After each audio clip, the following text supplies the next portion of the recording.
আসসালামু আলাইকুম। আজকের ভিডিওতে আমরা জানব কেটোরাল 200 মিলিগ্রাম ট্যাবলেট সম্পর্কে। এটি কি রোগের জন্য ব্যবহার করা হয় এবং কিভাবে ব্যবহার করা হয়, পার্শ্ব প্রতিক্রিয়া সব কিছু আজকের ভিডিওতে তুলে ধরা হবে। তাই ভিডিওটি স্কিপ না করে পুরো ভিডিওটি শেষ পর্যন্ত দেখতে থাকুন। প্রথমে আমরা ওষুধটির পরিচয় সম্পর্কে জানব। কেটোরাল হলো স্কোয়ার ফার্মাসিউটিক্যালের তৈরি একটি কেটোকোনাজল 200 মিলিগ্রাম ট্যাবলেটের অন্তর্ভুক্ত, যেটি মূলত ফাঙ্গাস বা ছত্রাকজনিত সংক্রমণের চিকিৎসায় ব্যবহার করা হয়ে থাকে। এবারে আমরা জানব কোন কোন রোগের ক্ষেত্রে কেটোরাল 200 মিলিগ্রাম ট্যাবলেটটি ব্যবহার করা হয়।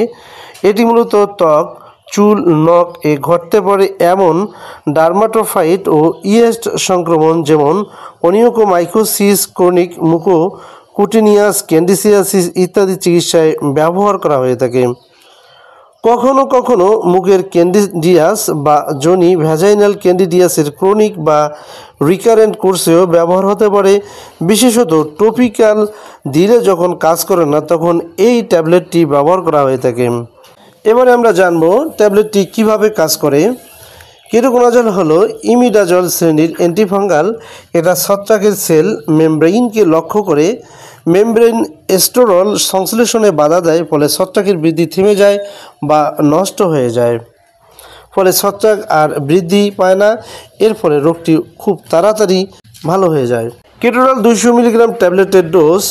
কেটোরাল 200 মিলিগ্রাম ট্যাবলেটটি দিনে 1টি করে অথবা 2টি করে ডক্টরের পরামর্শক্রমে খাওয়া যেতে পারে।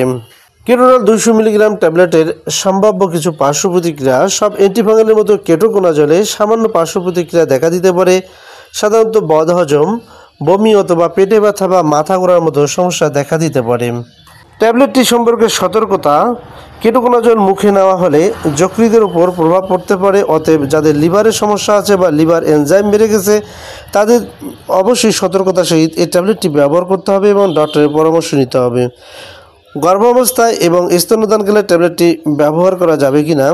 গর্ভাবস্থায় ব্যবহারের ক্ষেত্রে অবশ্যই ডক্টরের পরামর্শ ছাড়া ব্যবহার করা যাবে না এবং চিকিৎসকের পরামর্শ নিতে হবে। এবং স্তন্যদানকালে ব্যবহারের ক্ষেত্রে অবশ্যই অভিজ্ঞ ডক্টরের সাজেস্ট ছাড়া কখনোই ট্যাবলেটটি গ্রহণ করা ঠিক নয়। সো সম্মানিত ভিউয়ার্স, ভিডিওটি ভালো লাগলে লাইক, সাবস্ক্রাইব ও শেয়ার করতে ভুলবেন না। যদি আপনি চান আমি পরের ভিডিওতে কেটোকোনাজল শ্যাম্পু নিয়ে আলোচনা করতে পারি। সো আজকের মতো এখানে বিদায় নিচ্ছি। আল্লাহ হাফেজ।